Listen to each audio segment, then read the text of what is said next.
And we're going to kick off the show with Benjamin Šeško. Once again, talking about this man. The reports are stating that new bids have come in from both Manchester United and Newcastle United. But Craig, if we take the Manchester United angle here, it feels as though the general consensus on this panel is that even with Šeško in that Manchester United team, that's not enough to finish in the top half of the table next season. Top half? Top half.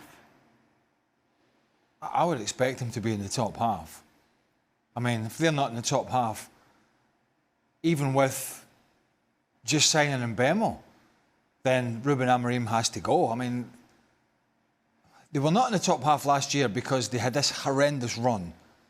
I mean, I thought you caught me off guard there, because I thought you were going to say... I did. You said not in the top half. I thought you were going to say not in the top six. And so what's the best they could do with him? Well, they've signed Mbemo, they've signed Cunha, and they may sign Sesko. That doesn't paper over the other deficiencies in the team. You could look at the full-back area, you could certainly look at a centre-half position, and you definitely 100% could look at the middle of the park. That being said, I mean, currently it would be a struggle, I think, to get in the top six, but the top half of the Premier League, Manchester United, with one of the most respected young managers in the game, albeit he struggled and has struggled since he came in, with international footballers all over the team, all over the squad, and we can debate whether they're good enough to be on the Liverpool of... Well, it's not a debate. They're not on the level of Liverpool and Arsenal and I suppose City and Chelsea and all the sort of runners and riders that are chasing, like Newcastle and Aston Villa and one or two others. They're not on that level, but come on. Top 10 in the league? Yeah. If they're not in the top 10 in the league, even with the signings, then he has to go. I mean, it's not even difficult. So with these signings and maybe one or two, I think there's a lot more expected of him than finishing, 9th or 10th in the Premier League. That's totally unacceptable. So, Jan, with varying degrees of optimism, if Benjamin Šeško is to come in at Manchester United, what are your thoughts on how he'll translate a player coming from the Bundesliga to the Premier League, this player in pretty much focus here? Yeah, well, the last former Red Bull Salzburg striker who came to Dortmund and went to Manchester, he did okay, Erling Haaland. So Šeško, he's a kind of same player, but I don't expect him to go all that in, but he's a great player. He has to adjust, as every other foreigner needs to do when they come to a new country. Remember Kai Havertz, remember Timo Werner. That was a bit COVID and all those kind of things. So I think it's come down to not the nationality, but the personality, how much they want to do this. Remember, this is a Slovenian player who has been in Austria, who's been in Leipzig, and now he's going to adjust to another country. He's accustomed to that. He's done that before. I don't think that would be a big problem. Then it all depends, of course, of people going. Craig was talking about the tools, the weapons they have in front. I mean, but you need players to play them up. You need legs in midfield, Manchester United. You can't concede goal. You need a goalkeeper. There is a lot of things that make you stick with a team, because of course it's easier to come to a team that's functioning. It's a big difference between being Florian Wirtz coming from Leverkusen into a Liverpool team that he will have a lot of the ball. That they will be good in this season as well. Benjamin Šeško, if now he goes over the line and he comes to Manchester United, he has to come to a team that's functional as well. Will he be a 22-year-old that's going to lead the line for them? No, he won't. But he will be a very, very good addition for Manchester United in their way to get top six. I think they will be top six. But if he's not going to lead the line for them, Jan, who is? I take them metaphorically. I don't say that he's going to lead the line. I don't think that there will be the only responsibility. He's not the one. That's Bruno Fernandes' job. That is other players' job to lead the line in those. But he will lead the line and be in the team. I think when you see the three now up front for them with Fernandes and in and around, you have players that can sometimes cross a ball, which will be very, very important. But Manchester United now seem to they're a bit off balance, but it's still like 3 weeks at least left of the transfer window, and they need to invest even more to get a team that I predict will be top 6. I still think top 8 is Manchester United's ceiling, with or without Benjamin Sesko. And listen, and while the additions in Mbeumo and Cunha are good additions, and certainly improve Manchester United, let's be honest, nobody was banging down the door for those two. And even with Sesko, and while I take Jan's point, I think it's more a case of Sesko will be that great player. I'm not sure he is that player right now that takes Manchester United from 15th to 6th. That's a hell of a jump. Maybe in time and given his age, he progresses to become that player, but I'm just not sure that he is right now. And that's a big ask of a 20-year-old, regardless. So let's be honest, and while there is a bit of a bidding war right now for Benjamin Sesko, that's going on because Newcastle are worried about losing Isaac and need a replacement. Otherwise, again, it's just Manchester United who's the potential suitors. So, all that being said, I think Manchester United move in the right direction. I still think they have far too many deficiencies. I'm not sure if those additions that have arrived this summer is enough to see them jump 6 places. 8th for me is still their ceiling. At least they're trying to buy. At least they're attempting to buy players that are gaining interest from other clubs. Yeah. You know, when Højlund came in from Atlanta, it wasn't a great scramble for Højlund. I don't remember anybody, although they paid big money. I don't remember many big clubs falling over themselves to try and sign Anthony. And they've got a few like that, whereas Mbeumo was a player who interested a lot of people from Brentford.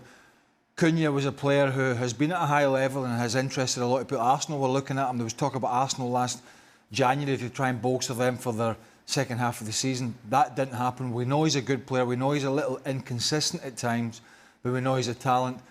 And Sesko is a player that both Newcastle have been bidding, United have been bidding. Before Gyökeres went to Arsenal, his name was linked with Arsenal. So, and as Jan said, he's been around for a youngster. He's been around 2 or 3 countries, and he has got good experience. So I'll give them the due in that sense. They're trying to sign good quality players here, or decent quality players. Let's be honest about it. Most decent players would improve this United side. That's how low they have got. That being said, though, when you look at some of the garbage, and I'm being serious here, for the money spent in the Premier League, right? For the money generated by television in the Premier League, the amount of absolute dross teams in the bottom half is scary. With all that money spent, they've got more money than any of the leagues in Europe, but yet they spend it terribly. So let's not get away from the Premier League's the greatest thing ever. It is not. It has a very strong top end. Last year, not so much, because Liverpool were head and shoulders, but it generally has a very strong top end. Then when you sort of go under 7th, 8th, 9th into mid-table, it's absolutely bang average. And I mean bang average. You got Crystal Palace, and Oliver Glasner did a great job, but they have a very small budget. They sell their best players, and they can still be a sort of mid-table team, and they can still have the cup run, which was sensational for them last year. So if we're saying, and some of my colleagues here are saying that they don't expect United to get in the top half, that's a hammer blow. I mean, there is no way that, absolutely no way, come hail or shine, that Ruben Amorim is going to survive sitting in 12th or 13th on the table. It's just not going to happen. I think it's a valid point to say that if you compare it with the recruitment they had under Ten Hag, he had his way of playing, but he also had his way of recruitment. He wanted those players from Ajax, a lot of players from Ajax. Also remember, we see how Rasmus Højlund has struggled this season. But if we saw his stats before he came to Manchester United, I think he had 9 goals in the Serie A, not against the best oppositions. He had 6 and 7 goals for Finland. For Denmark, and one was a hat-trick against Finland. That has changed a bit. But having said that, Craig, I saw Tottenham being the low part they won the Europa League. That is one thing. But I think that Premier League got to challenge themselves. As it stands now in this transfer window, Sunderland, the newly promoted team, is the 7th biggest spender in the world right now. But let's talk about... There's a lot of things going on. Obviously. Well, again, that sort of backs up my point, Jan, that the Premier League gives teams the ability to go out and spend this money. Not all of them take that. Not all of them take that choice. But my point is, if you go to La Liga and even the Bundesliga and other leagues that we cover, and not just the leagues that we cover, but certainly those are the ones that we watch the most of, you could argue that some of the teams around mid-table, having spent a lot less money, are technically superior to some of these teams that are sitting mid-table in England. And I think that's not good enough when you have the ability to spend what they do compared to other leagues, who I think, for example, La Liga, which we do every week, I think the teams that are, and I'm not saying, you know, La Liga team would beat a Premier League team every week or whatever, blah, blah, blah. But when we watch these games, I think a lot of these smaller teams are technically superior to teams in the Premier League, having spent a lot less money. And that's why, for me, that, you know, the talk of Manchester United next year, not even being good enough to get in the top half, would be a shocker to me. So I think they will. But I wouldn't have my mortgage on them having a great season, but my God, they have to be good enough to be in the top half. Going back to Jan's point earlier, though, Craig, when you talk about players coming specifically from the Bundesliga to the Premier League, and you're talking about these big fees that we've seen paid, it can be hit and miss. Is it a risk they just have to take? Well, I mean, what do? Stop fishing in a pond because you catch a couple of bad ones? I mean, sometimes players leave a bad taste. You know, Timo Werner, is he... he's not even on that list. Timo Werner, for me, sticks out as a player who had a big... Kai Havertz would be another, but you can't say Kai Havertz has been terrible. He's not been terrible. He has, you know, he scored the winner in the Champions League final. He was sort of in and out of Chelsea. I think he's been okay at Arsenal. He's done some good things, done some average. I just don't think he's lit it up. But Timo Werner, for me, was the one. He had 2 goals, one at Chelsea and one at Tottenham. And he was a regular German international, very experienced player. And he looked like a kid in the playground had just sort of lost all his confidence. So there's good and bad. You saw that list. There's been some really good players. And I don't think it's any league in particular. I think sometimes players just come into a certain league, they lack confidence or they struggle.